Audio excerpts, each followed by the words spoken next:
So, Katrina, tell me what you mean by formative and summative assessment. Is not assessment just assessment? Why is there such emphasis on formative assessment? Charlie, you probably do both formative and summative assessment automatically without even realizing.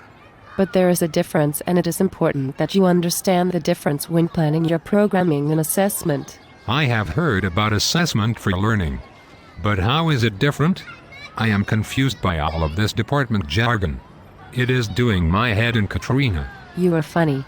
Assessment for learning is the same thing as formative assessment. See, I told you that you know what it is. But I think it is really important that we all have the same understandings, or meta-language, if you like.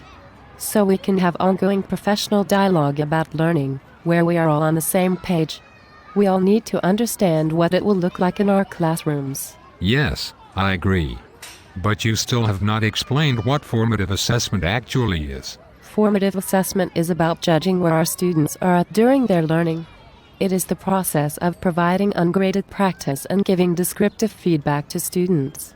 It helps us, as teachers, to decide where students are in their learning, where they need to go, and how best to get there. So it is kind of like taking a look inside student brains to see what is going on, and then adjusting our instruction to help students get to where we need them to be.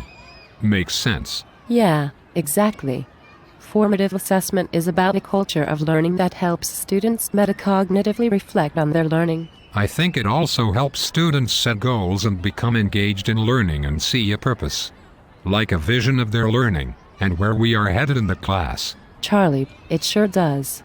Formative assessment should allow students to practice and be corrected during the learning process, without worrying about grades. It is more about what they understand. It all sounds great, but how do we find the time to fit this ongoing assessment in? How can we do it?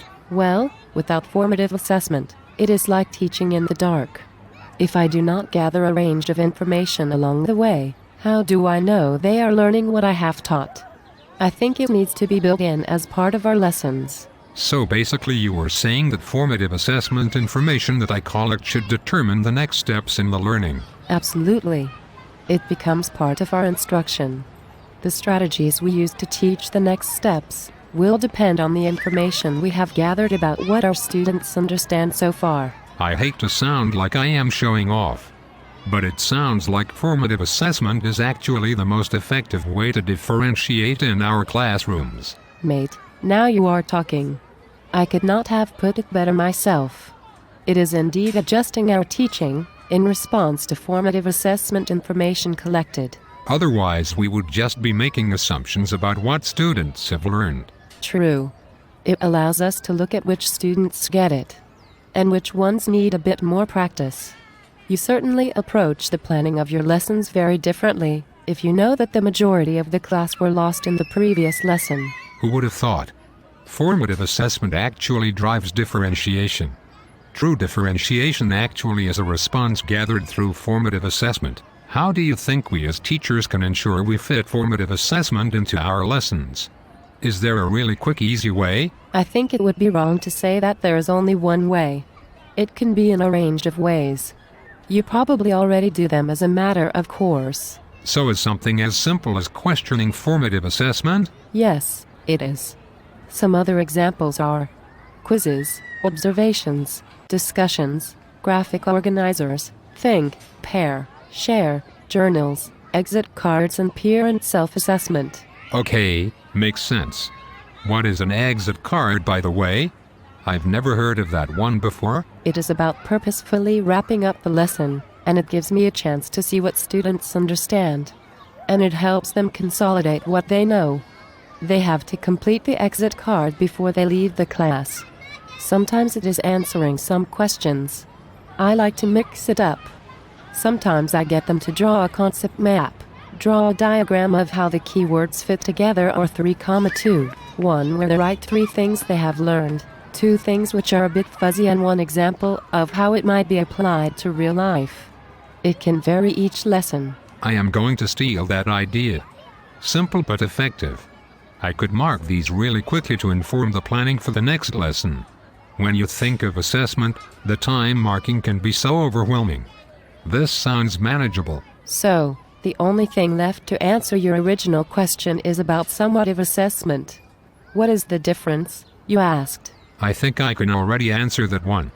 A summative assessment is more than likely to be done after there has been a chance to practice skills and understanding. In other words, it is done after a longer series of lessons, rather than the check during lessons. Couldn't have put it better myself. And a summative assessment normally has a grade. It usually takes the form of a test, project, or assessment. I think it would be fair to say that formative assessment puts students in the center of learning, so they can succeed as much as possible in summative assessment. Charlie, you're a legend. Spot on. I think the next step is for us as educators to reflect on what opportunities we provide in our classrooms to assess formatively. That time to practice and the descriptive feedback we give to students, specific to the learning goal, is very important. Yes. There are some other questions I have in my mind about where homework fits into formative assessment. But I think that is enough for my brain right now. We can save that debate for next time. Yes, I think we can leave it at that for now. We need to think about a specific unit now, and have a think about where our summative and formative assessments fit in. Awesome. I can't wait to get started on those rubrics.